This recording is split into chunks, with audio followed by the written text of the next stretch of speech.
Welcome to prime 9 special discussion. Andhra Pradesh స్టేట్లో లిక్కర్కి సంబంధించినటువంటి స్కామ్కి సంబంధించి నిన్న కేసీ రెడ్డిని అరెస్ట్ చేసినటువంటి సిట్ అధికారులు విచారణలో అనేక విస్తుపోయేటటువంటి వాస్తవాలు వెలుగు చూశాయి. కేవలం కసిరెడ్డి రాజశేఖర్ రెడ్డి కాదు, దీని వెనక ఉన్నటువంటి పాత్రదారులు సూత్రధారుల పేర్లన్నీ కూడా బయటకు వచ్చాయి. అంతేకాకుండా సిట్ అధికారులు ఏదైతే కోర్టుకు సమర్పించినటువంటి రిమాండ్ రిపోర్ట్లో చాలా సంచలనాలు వెలుగు చూసినటువంటి పరిస్థితి. ఏ విధంగా లిక్కర్ స్కామ్ జరిగింది, లిక్కర్కి సంబంధించి డిస్టరీస్ని ఏ విధంగా సొంతం చేసుకున్నారు, ఈ డిస్టరీస్ని సొంతం చేసుకునేటటువంటి క్రమంలో జరిగినటువంటి అవినీతి అక్రమాలు ఏంటి, ప్రతిరోజు కూడా వాటాల రూపంలో ఎంత వచ్చేది, ఏ రూపంలో ఆ వాటాలను తీసుకునే వాళ్ళు, అంతేకాకుండా వాటిని లీగలైజ్ చేసుకునేందుకు అవసరమైనటువంటి చర్యలు ఎలా తీసుకున్నారు. సో ఇవన్నీ కూడా చాలా స్పష్టంగా రిమాండ్ రిపోర్ట్లో పేర్కొన్నటువంటి సిచ్యువేషన్. దీని వెనక ఎవరున్నారు అనేటువంటి అంశాలు కూడా స్పష్టంగా చెప్పారు. విజయసాయి రెడ్డి అలాగే పెద్దిరెడ్డి మిథున్ రెడ్డితో పాటు ఇదంతా కూడా జగన్మోహన్ రెడ్డి చెప్పినట్టే మేమంతా చేసామని చెప్పేసి ఆయన అంగీకరించారు. ఏకంగా అయితే ఒక అధికారికి కన్ఫర్మ్డ్ ఐఏఎస్ ఇచ్చేస్తామని చెప్పేసి అతన్ని స్కామ్లో భాగస్వామిని చేసినటువంటి సిచ్యువేషన్ ఎలా ఉంది అనేదంతా కూడా ఈ రిమాండ్ రిపోర్ట్లో పేర్కొన్న పరిస్థితి. అయితే వాస్తవంగా డిస్టలరీస్ ఎస్పెషల్లీ ఈ మద్యానికి సంబంధించినటువంటి వ్యాపారం చేసేటువంటి సందర్భంలో ఎలాంటి నిబంధనలు ఉంటాయి, ఏ విధంగా ఈ వ్యాపారం చేస్తుంది అనే దాని మీద చాలామంది కూడా అనేక అనుమానాలు అపోహలు ఉంటాయి. సో దాన్ని నివృత్తి చేసేందుకు మనతోటి ఒక డిస్టలరీలో మేనేజర్ స్థాయిలో, అంతేకాకుండా ఆ డిస్టలరీస్కి ఇన్ఛార్జ్గా పనిచేసినటువంటి మధుబాబు ఉన్నారు. అయితే మాట్లాడదాం. సార్, ఏంటి అసలు ఓవరాల్గా ఒక డిస్టలరీ నుంచి మద్యం తయారు చేసి ఆ మద్యాన్ని తీసుకొచ్చి ప్రభుత్వ మద్యం దుకాణం కావచ్చు, లేకపోతే ఏదో పాయింట్ ఉంటుంది అనమాట, సో ఆ పాయింట్కి అందజేసేటటువంటి క్రమంలో జరిగేటటువంటి ఆ మొత్తం ప్రాసెస్ ఎలా ఉంటుంది? సార్, ముందుగా తెలుగు రాష్ట్రాల్లో మద్యము ఏరులే పారుతుంది. అంటే ప్రజల వీక్నెస్ అది. ఆ వీక్నెస్ని ఎలా క్యాచ్ చేసుకోవాలో వైఎస్ఆర్సీపీ నాయకులందరూ కూడా 2014 నుంచి 2019 వరకు వర్కౌట్ చేశారు. వాళ్ళు అన్ని రాష్ట్రాలలో ఎలా జరుగుతుంది, లిక్కర్ ఫీల్డ్ ఎలా ఉంది, ఏమైనా అన్ని వర్కౌట్ చేసి తమిళనాడులో ఎక్కువ షాపుల్లో గవర్నమెంట్ రన్ చేస్తుంది. దాని మీద వాళ్ళు చేశారు. తమిళనాడులో మన రోజా గారు కూడా కామెంట్ చేశారు, తమిళనాడులో అంతా చేయట్లేదా, ఇక్కడ చేస్తే మాత్రం ఎందుకు ఇలా స్కామ్ అంటారంటే తమిళనాడు చేశారు. అంటే దేనికైనా ఒక పరిధి ఉంటుంది. ఇప్పుడు మామూలుగా నేను వర్క్ చేసేటప్పుడు నేను 2005, 2006 ఆ ఏజ్లో ఉన్నాను. అంటే ఇప్పుడు ఒక బ్యాగ్ పేపర్ విస్కీ ఒక బాక్స్ వస్తుంది. బాక్స్ అంటే ఏంటంటే ఫుల్, అదే క్వార్ట్స్, ప్రింట్, నిప్ అంటారు. క్వార్ట్స్ అంటే ఫుల్, ప్రింట్ అంటే హాఫ్లు, నిప్ అంటే చిన్నవన్నమాట. అంటే 12, 24, 48 ఒక కేసు అంటారు దాన్ని. ఒక కేసు మేము అప్పుడు ఇంతకుముందు ఒక డిస్టలరీ నుంచి బయట రావాలంటే 399 రూపీస్కి ఇచ్చేవాళ్ళు గవర్నమెంట్కి. అంటే 399 ఒక కేసు, ఒక బాక్స్, అది ఫుల్ కావచ్చు, హాఫ్ కావచ్చు, అది ఏదైనా కావచ్చు, ఒక బాక్స్ అంటారు అనమాట. అది 399కి ఇచ్చేవాళ్ళు.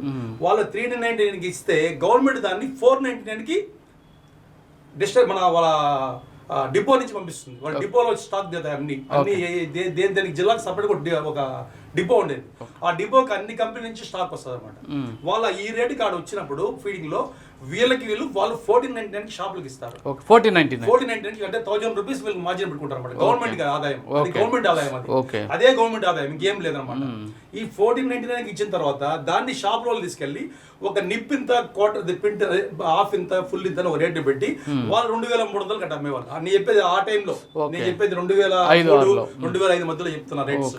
దాన్ని వాళ్ళు అమ్మితే 2300 బాక్స్కి వచ్చారనమాట. ఇది ప్రాసెస్ యాక్చువల్ గా. ఈ ప్రాసెస్ ని వీళ్ళు ఏం చేశారంటే వీళ్ళు దాన్ని పుటకే కనిపెట్టారు. వీళ్ళు ఈ 2014 నుంచి 19 వరకు వీళ్ళు ఏం చేశారంటే ఈ మన వైసీపీ సంబంధించిన ఒక బ్యాచ్, దీనికి ఒక టీం అనమాట. అంటే వీళ్ళు ఆదాయం ఎలా రావాలి, డబ్బులు ఎలా ఖర్చు పెట్టి అధికారం తెచ్చుకోవాలి, అధికారం తెచ్చుకున్నాక ఎలా ఆదాయం రావాలనే దాంట్లో వర్కౌట్ చేశారు. వీళ్ళు ప్రతిదీ వర్కౌట్ చేశారు. తిరుమల వర్కౌట్ చేశారు, లిక్కర్ వచ్చారు, ఇసుక, అంటే దాని అన్నిటికీ ఒక టీం, ఒక స్తంభాలు రెడీ చేసుకున్నారు. దీనికి లిక్కర్లో ఏం చేస్తారు అంటే ఇప్పుడు మీరు జనసేన నేతగా కాకుండా ఒక డిస్టలరీలో పనిచేసినటువంటి అనుభవం ఉన్నటువంటి ఒక ఎంప్లాయీగా వైసీపీ హయాంలో ఏం జరిగింది మీరు అబ్జర్వ్ చేసిన? సార్, ఇప్పుడు వీళ్ళు మూలం ఎక్కడ చేశారంటే మామూలుగా ఒక డిస్టలరీకి ఒక స్టాక్ రావాలంటే కొన్ని నిబంధనలు ఉంటాయి, కొన్ని ఉంటాయి. దానికి క్వాలిటీ ఒకటి ఉంటుంది. ప్రతిదీ క్వాలిటీ మెయిన్. ఏ రోజైనా ఒకటి గుర్తుపెట్టుకోండి, ఇక్కడ లిక్కర్ తాగేవాడు ఒక నమ్మకంతో తాగుతాడు. నేను ఒక క్వార్టర్ తాగే వ్యక్తి ఒక గవర్నమెంట్ ఇచ్చిందంటే ఇది నమ్మకం, దీని మీద అధికారులు ఉంటారు, సీట్లు అన్ని ఉంటాయి, ఒక నమ్మకంతో తీసుకుంటారు. వీళ్ళు ఆ నమ్మకాన్ని ఒమ్ము చేశారు. నమ్మకం ఏం చేశారంటే వీళ్ళు దాన్ని తయారు చేయడం నేర్చుకున్నారు. వీళ్ళు ఫస్ట్ ఆఫ్ ఆల్ వీళ్ళ టీమే డిస్టరీస్ కొనుక్కునేహారు. వీళ్ళు లీజుకు తీసుకునేహారు. వీళ్ళ బ్రాండ్స్ పెట్టుకునేహారు. మొత్తం వీళ్ళ బ్రాండ్లు అదే బూమ్ బూమ్ రకరకాల ప్రత్యేక హోదా, అదే అంటారు స్పెషల్ స్టేటస్, ఇలా ఎవరికి వాళ్ళు ఒక బ్రాండ్ క్రియేట్ చేసుకుని ఇప్పుడు డిపో నుంచి డిస్టరీ నుంచి డిపోకి వస్తుంది, డిపో నుంచి షాపులకు వెళ్తుంది. మొత్తం వీళ్ళే కదా. ఇప్పుడు డిస్టరీ వీళ్ళు తయారు చేసిన డిస్టరీ, వీళ్ళకి సపరేట్ డిస్టరీస్ ఉన్నాయి. ఈ స్టాక్ అంటే గవర్నమెంట్ డిపోకి ఒక స్టాక్ వచ్చిన తర్వాత అది కస్టమర్ షాప్ అతను ఏం కావాలంటే తీసుకెళ్తాడు. ఈ డిస్టరీ నుంచి అన్ని బ్రాండ్స్ వస్తాయి. కానీ ఇక్కడ వీళ్ళు ఏం చేస్తారు, వీళ్ళే ఫీడింగ్, వీళ్ళే అమ్మేది వీళ్ళ షాపులే కాబట్టి వీళ్ళ బ్రాండ్సే రాస్తారు వీళ్ళు. అక్కడ వీళ్ళ డిస్టరీ సంబంధించిన వీళ్ళ బ్రాండ్స్ ఉన్నాయి కదా, అదే ప్రమోట్ చేసుకుంటారు అన్నమాట. అందుకే షాపుల్లో ఎక్కడ ఇంకే బ్రాండ్ దొరకదు, వీళ్ళ బ్రాండే దొరుకుతుంది. అంటే మామూలుగా ఎట్లుంటుంది అంటే ఇప్పుడు ఫర్ ఎగ్జాంపుల్ ఒక షాప్ ఉంది, సరే ప్రైవేటా ప్రభుత్వం పక్కన పెట్టేస్తే ఆ షాప్ వాళ్ళు ఇండెంట్ ఎవరికి ఇస్తారు, ఆ ఇండెంట్ ఇచ్చేటటువంటి ప్రాసెస్ ఎలా ఉంటుంది? ఇప్పుడు ఒక షాప్ ఉంది సార్, ఆ షాప్ లో ఒక మేనేజర్ ఉంటాడు. అతను ఏమంటే స్టాక్ నీడ్ అతను తెలుసు. అంటే ప్రజలకు ఏ స్టాక్ కావాలా, రోజు ఏం అడుగుతారు, ఏ బ్రాండ్ అడుగుతారు. అంటే యునైటెడ్ బెవరేజ్, కింగ్ ఫిషర్, ఇలా కొన్ని బ్రాండ్స్ ఉంటాయి. అవే ఎక్కువ మూమెంట్ ఉంటాయి అనమాట. వీళ్ళు ఏం చేస్తారంటే ఆ బ్రాండ్లు అసలు లేకుండా చేసి వీళ్ళ బ్రాండ్సే రాస్తారు. అది ఏమైంది, మన గవర్నమెంట్ డిపోకి వెళ్ళాక వీళ్ళు రాసింది ఇస్తారు అంతే. ఫీడింగ్ లో వీళ్ళు ఏమైతే రాస్తారో, నాకు ఈ బ్రాండ్స్ కావాలని రాస్తారో అదే ఇస్తారు వాళ్ళు. అక్కడ అన్ని ఉంటాయి. డిస్టరీ నుంచి అన్ని బ్రాండ్స్ వస్తాయి. సేల్ బట్టి వాళ్ళు పంపిస్తారు. సేల్ తగ్గిపోతే పంపిరనమాట. ఎప్పుడైతే వీళ్ళ బ్రాండ్స్ జనంలోకి వెళ్తాయి, జనము కష్టపడి సాయంత్రం 6 గంటల నుంచి స్టార్ట్ అవుతుంది మందు తాగే వాళ్ళకి. ఆ టైంలో వాళ్ళకి ఏది అందుబాటు అంటే అది క్యూలో నిలబడి జనాలు పాపం ఆ టైంలో వాళ్ళకి ఏం దొరుకుతుందో అది క్లోజ్ చేస్తారు. వాడి ఏది ఇస్తే తీసుకోవాలా, అలాంటి పరిస్థితి. అంటే మనం డబ్బిచ్చి మనకు నచ్చింది తాగే వాటర్ కూడా మనకు నచ్చిన వాటర్ తాతాం, ఏదైనా కానీ మనకు నచ్చింది మనం తాతాం. కానీ వాళ్ళు డిమాండ్ క్రియేట్ చేసి అక్కడ ఏవీ లేకుండా ఓన్లీ వాళ్ళ బ్రాండ్సే పెట్టి దాన్ని, అంటే తయారు చేసింది వాళ్ళే, డిస్టరీకి పంపించేది వాళ్ళే, షాపులకు వచ్చేది వాళ్ళే, అమ్మేది వాళ్ళే, బయటకు వెళ్ళేది అది వాళ్ళే. అంటే ఇప్పుడు ఒకటి అంటే చాలా రకాలైన మద్యం అప్పుడు కూడా సరఫరా అయింది. కానీ ఇక్కడ మనకు తెలియాల్సింది ఏంటి అంటే సప్లై చేసినటువంటి సంస్థలు చూస్తే అడాన్ డిస్టరీస్, అది ఎవరు రాజుగాస్ రెడ్డి వాళ్ళు చేశారని మన విజయసాయి రెడ్డి చెప్పాడు. ఎస్ఎన్జే అనే డిస్టరీస్. సో ఇలాంటి డిస్టరీసే ఎక్కువ అమ్మకాలు జరిగినటువంటి పరిస్థితి. అవి అలా అమ్మకాలు జరగాలి అంటే ఎలాంటి రకమైనటువంటి లోపల ఇంటెన్షనల్గా జరిగినటువంటి వ్యవస్థ ఏముండొచ్చు? ఏదైనా సార్ మనకి ఇక్కడ సేల్ సార్, మనకు తిరుపతిలో ఉంది సేల్. ఇప్పుడు వచ్చి వాళ్ళు ఏం బ్రాండ్ అమ్ముతున్నామో అదే వాళ్ళకి పోతారు. అంటే ఇప్పుడు కస్టమర్ పోతాడు, నాకు ఈ బ్రాండ్ కావాలని అడుగుతాడు, వాళ్ళు ఇచ్చే ఛాన్స్ లేదంతా వాళ్ళే కదా. ఇప్పుడు ప్రైవేట్ అనుకోండి, ఈ షాప్ లో లేదంటే ఇంకో షాప్కి వెళ్తాడు. ఇప్పుడు వాళ్ళు బ్రాండ్స్ మెయింటైన్ చేస్తారు. సిండికేట్ అనుకోండి ఫర్ ఎగ్జాంపుల్, సిండికేట్ ఇది గవర్నమెంట్ సిండికేట్ అయిపోయింది. సిండికేట్ అయ్యేది ఇప్పుడు గవర్నమెంట్ సిండికేట్ అన్నమాట. ఇది వాడు ఇచ్చింది తీసుకోవాలి, టైం సరిపోదు, వాళ్ళ టైమింగ్ వేరే. వాళ్ళకి 8 to 8 కింద క్లోజ్ చేస్తామంటే జనం ఎగబడతారు. ఇంకా వాళ్ళు ఇచ్చింది తీసుకోవాలా, ఇచ్చింది తాగాల సార్ నిజంగా. ఎందుకంటే అది దాని మీద పోతే ఇది చాలా పెద్ద స్కామ్ ఇది. ఎందుకంటే ఆ తయారీ ఎలా తయారైంది, వీళ్ళు ఏమేమి వాడారు, అందులో ఎలాంటి పదార్థాలు వాడేది కానీ అది కానీ చూసామంటే. ఎందుకంటే సార్ ఇప్పుడు అరాక్ ఎందుకు ఆపాం మనం, అరాకు ఎవరికి వాళ్ళు ఓన్ గా చాలా మంది చనిపోతారనే కదా మన అర్థం. ఇప్పుడు ఎంతమందికి ఎంత కరోనా రాకపోయింది. అంటే మామూలుగా ఈ మద్యం షాపులు ఎస్పెషల్లీ డిస్టరీస్ కి అవగాహన ఉండడం కానీ, తర్వాత అక్కడ పనిచేసే వాళ్ళు క్వాలిటీ కంట్రోల్ చెక్ చేసే వాళ్ళు, తర్వాత ఎక్స్పర్ట్స్, ఇలా ఏముంటాయి సార్? ఎంతమంది ఉంటారు సార్? మా డిస్టరీకి మెయింటైన్స్ అవన్నీ డిస్టరీ లెవెల్లో ఉంటుంది సార్. బాటిలింగ్ జరుగుతుంది కదా సార్, ఆ లెవెల్లో ఉంటుంది అవన్నీ. అక్కడ నుంచి చేసాక ఇంకేం ఉండదు. అక్కడ ఎవరెవరు ఉంటారు మీకున్న అవగాహన? మామూలుగా డిస్టరీ అంటేనే ఎక్సైజ్ డిపార్ట్మెంట్, దానికి సంబంధించిన అంటే quality check compulsory, quality checking compulsory ఉంటుంది. ఎందుకంటే ఎంత ఆల్కహాల్ ఉండాలా, చీప్ లిక్కర్ ఎంత ఉండాలా, మెయిన్ బ్రాండ్స్ ఎంత ఉండాలా, బీర్లు ఆల్కహాల్, దానికి ఒక పర్సెంటేజ్ ఉంటుంది సార్. ఆ పర్సెంటేజ్ ప్రకారం మెయింటైన్ చేయాలి. మీరు అలా మెయింటైన్ చేయాలి, ఎవరు తెలుస్తుంది సార్? ఇప్పుడు వీళ్ళు అసలు ఆ మెయింటెనెన్స్ లేదు, ఆ బ్రాండ్స్ లేవు. మీరు చెప్పండి, ఆ బ్రాండ్స్ ఎక్కడైనా మనం విన్నారా? కొన్ని ఏ దేశంలో ఏ రాష్ట్రంలో ఎక్కడైనా ఉందా? అంటే కొన్ని మద్యం షాపుల్లో కూడా కొన్ని బ్రాండ్స్ని ఆపెట్టేసి ఉన్నా కూడా ఇవ్వకుండా డిమాండ్ ఉన్న టైంలో వీళ్ళకి సంబంధించిన బ్రాండ్స్ని అమ్ముకున్నారు అని చెప్పేసి ఉంటుంది. అలాంటి అవకాశం ఉంటుందా? సరే, ఇంకొక ఒకటి ఉంది సార్. ఇప్పుడు ఒక వైన్ షాప్ ఉంటుంది, గవర్నమెంట్ నుంచి ఒక స్టాక్ వస్తుంది, సుమారు ఒక 50 కేసులు వచ్చాయనుకుంటాం. వాడు ఎంత అమ్మినాడు రోజు రాసేది వాళ్ళే. ఇప్పుడు గవర్నమెంట్ నుంచి డైరెక్ట్ డిస్టరీ నుంచి స్టాక్ వచ్చి అడిగేవాళ్ళు లేడు. సపరేట్ గోడౌన్ పెట్టుకుని డైరెక్ట్ డిస్టరీ నుంచి, అంటే గవర్నమెంట్ కి ఆదాయం లేకుండా, ఇప్పుడు డిస్టరీ రేట్ నుంచి గవర్నమెంట్ రేట్ ఉంటుంది కదా, ఆ ఆదాయం లేకుండా డైరెక్ట్ డిస్టరీ నుంచి ఇంతే వీళ్ళ డిస్టరీలే, వీళ్ళ మనుషులే. ఇప్పుడు నాకు తెలిసి ఇంకొక నాకు డౌట్ ఉందండి, వీళ్ళు బ్రాందీ షాపుల్లో ఫోన్ పే కానీ కార్డు కానీ ఏది వాళ్ళ ఓన్లీ క్యాష్ అండ్ క్యారీ తీసుకున్నారు. ఎందుకంటే నేను అనుకోవడము, ఎందుకంటే క్యాష్ అయితే వాళ్ళకి లెక్క పక్క లేదు. ఈ రోజు 1 లక్ష రూపాయలు కౌంటర్ జరిగింది సార్, నాకు కౌంటర్ 1 లక్ష రూపాయలు జరిగింది. వాడు 20,000 రాస్తాడు, అందరూ స్టాక్ అమ్ముకుంటారు, డైరెక్ట్ డిస్టరీ స్టాక్ అమ్ముకుంటారు. ఓకే, అంటే గవర్నమెంట్ తో సంబంధం లేదు, గవర్నమెంట్ ఆదాయం లేదు దీంట్లో.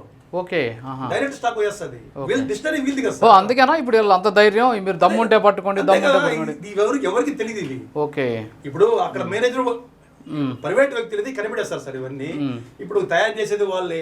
అంటే ఎలాగా అంటే ఇప్పుడు అంటే మీరు చెప్పేది అంటే డిస్టరీ నుంచి ఈ గవర్నమెంట్కి సంబంధించినటువంటి ఎంఎఫ్ఎల్ పాయింట్ ఏదో ఒకటి ఉంటుంది, ఆ పాయింట్కి రాకుండా డైరెక్ట్గా వచ్చే అవకాశాలు ఉన్నాయి కదా, వాళ్ళదే డిస్టరీ కదా. ఓకే, అక్కడ తయారు చేస్తుంటారు.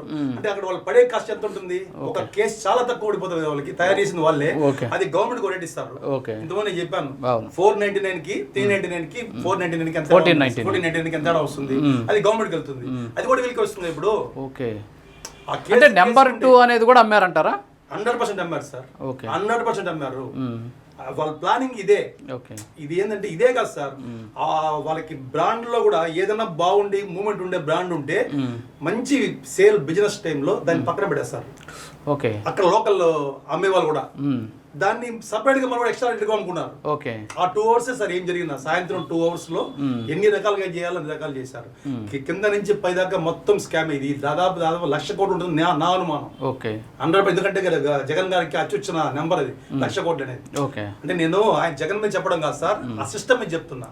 వాళ్ళు ఎంత ఘోరంగా అంటే ప్రజల ఆరోగ్యం సార్, ఇది ప్రజల ఆరోగ్యంలో ఇంత దారుణంగా. అంటే ఈ స్ప్యూరియస్ లిక్కర్ వాడడం వల్ల అంటే ఇప్పుడు మీరు చెప్పినట్టు డిస్టరీ అంటే ఒక వ్యవస్థ ఉంటుంది, ఆ వ్యవస్థ నుంచి క్వాలిటీ చెక్ చేసి అంతా ఓకే అయిన తర్వాత, ఓకే చెక్ చేసిన తర్వాత మాత్రం ఇది గోడౌన్స్కి వస్తూ ఉంటుంది, గవర్నమెంట్ కూడా కొంటూ ఉంటుంది. కానీ ఇక్కడ మొత్తం వ్యవస్థ అంతా వీళ్ళ చేతిలో ఉన్నప్పుడు చాలామంది కూడా ఇటీవల ఆ మద్యం తాగి రాకేష్ మాస్టర్ లాంటి వాళ్ళు చచ్చిపోతున్నాను అని చెప్పినటువంటి పరిస్థితి. అంటే స్ప్యూరియస్ లిక్కర్ అయ్యి ఉండొచ్చు అది 100% అంటే సార్. ఎందుకంటే ఇప్పుడు మనం ఇప్పుడు ఏది తాగినా నమ్మకం సార్, ఆ నమ్మకం మీద దెబ్బ కొడేశారు.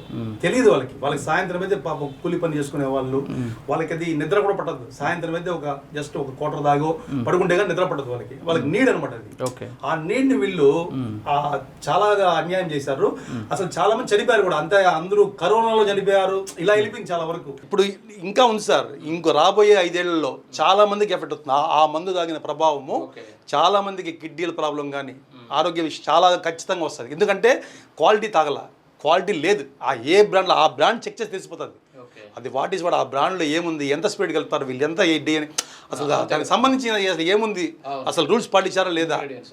ఇప్పుడు మనం ప్రజలు ఒక నమ్మకం ఉంది అన్నిటికీ. ఇప్పుడు థమ్సప్ ఉంది సార్, నేను థమ్సప్ తాగేస్తా, అందులో ఏముంది ఏం కలిపి నాకు తెలియదు, ఒక నమ్మకం అది. ఎందుకంటే గవర్నమెంట్ ఉంది చూసుకుంటారనేసి. వాళ్ళే తప్పు, గవర్నమెంటే వాళ్ళ ఓన్ బ్రాండ్ క్రియేట్ చేసుకుంటే అది ఎంత తప్పు సార్. అది రోజా గారు బుద్ధి లేకుండా మాట్లాడతారు. ఎంతసేపు తమిళనాడులో సార్ వైసీపీ ప్రతి ఒక్కరి హ్యాండ్ ఇది ఉంటుంది. ఎందుకంటే డబ్బు సార్, ఇది ఆదాయం వచ్చేటప్పుడు వాళ్ళు చేసిన పని ఏంటంటే డబ్బు కోసం వాళ్ళు అన్ని గడ్డి తిన్నారు. అన్ని చోట్ల ఇదే కాదు, మీరు ఏ సిస్టమ్ కన్నా వెళ్ళండి, ఈ స్కామ్ వాళ్ళ ముందు ఒక స్కామ్ రెడీ చేసుకున్నారు, ఒక టీం ఉంది దానికోసం. మీరు ఇటువంటి ఆలోచన వస్తుంది ఎవరికైనా. ఇప్పుడు లిక్కర్ అది కూడా ఏంది, మద్యపాన నిషేధం దశల వారీగా నిషేధం అని చెప్పారు తెలివిగా. దశల వారీగా నిషేధం అన్నారు. బెల్ట్ షాపులు తీసేశారు. బెల్ట్ షాపులు కూడా వీళ్ళే. అంటే బెల్ట్ షాపులు ఉన్నా కూడా వాడు కనిపెట్టేస్తాడు దాన్ని. ఇది ఏం లెక్కరేది, సెకండ్ హాఫ్ ఫస్ట్ హాఫ్ కూడా తెలికేస్తాడు. లేబుల్స్ ఉంటాయి సార్, ఆ లేబుల్ వచ్చేస్తుంది మొత్తం. ఇది మొత్తం వాళ్ళకి హ్యాండ్ వర్క్ చేసుకునేవారు లిక్కర్ని చేసుకుని కొన్ని నాకు తెలిసి పెద్ద scam sir. Okay, thank you Madhubabu గారు. సో ఓవరాల్గా ఈ మద్యంకి సంబంధించినటువంటి స్కామ్ చూస్తే అసలు ఎవరికి కూడా అర్థం కాదు. ఎక్స్పర్ట్సే దీన్ని ఎలా చేశారు అనే దాని మీద ఒక రకంగా చెప్పాలంటే తీవ్రమైనటువంటి చర్చ నడుస్తుంది దీని మీద. అంటే మద్యం తయారు చేసిన దగ్గర నుంచి కొని తాగేవాళ్ళు తప్ప అన్ని వ్యవస్థలు కూడా ప్రభుత్వమే ఉంది. అన్ని వ్యవస్థలు కూడా జగన్మోహన్ రెడ్డి మనుషులే ఉన్నారు. తయారు చేసేది వాళ్ళే, కొనుగోలు చేసేది వాళ్ళే, ఇండెంట్ ఇచ్చేది వాళ్ళే, అమ్మేది వాళ్ళే. తాగే వాళ్ళు మాత్రమే ప్రజలు. మిగతా అంతా కూడా అన్ని వ్యవస్థలు వాళ్ళే ఉన్నారు. కాబట్టి ఇదంతా కూడా ఒక పద్ధతి ప్రకారం జరిగింది. మొత్తం కూడా స్కామ్, ఎక్కడ కూడా ఆధారాలు లేకుండా చేశారు అనేటటువంటిది ఎక్స్పర్ట్స్ కూడా చెప్తూ ఉన్నటువంటి పరిస్థితి. సో కరోనాలో కలిసి వచ్చింది కాబట్టి అందరూ కూడా అనుకుంటున్నారు జగన్మోహన్ రెడ్డికి కరోనా కలిసి రాలేదని. సో కరోనా వల్ల ఈ మద్యం చావులన్నీ కూడా కరోనా ఖాతాలో పడిపోయాయని చెప్పేసి కూడా చాలామంది ఎక్స్పర్ట్స్ చెప్తున్నారు. మధుబాబు గడువ అదే చెబుతూ ఉన్నటువంటి పరిస్థితి. ఇది వాళ్ళ స్పెషల్ డిస్కషన్. మరో డిస్కషన్ మళ్ళీ వెళ్తాం. నమస్కారం.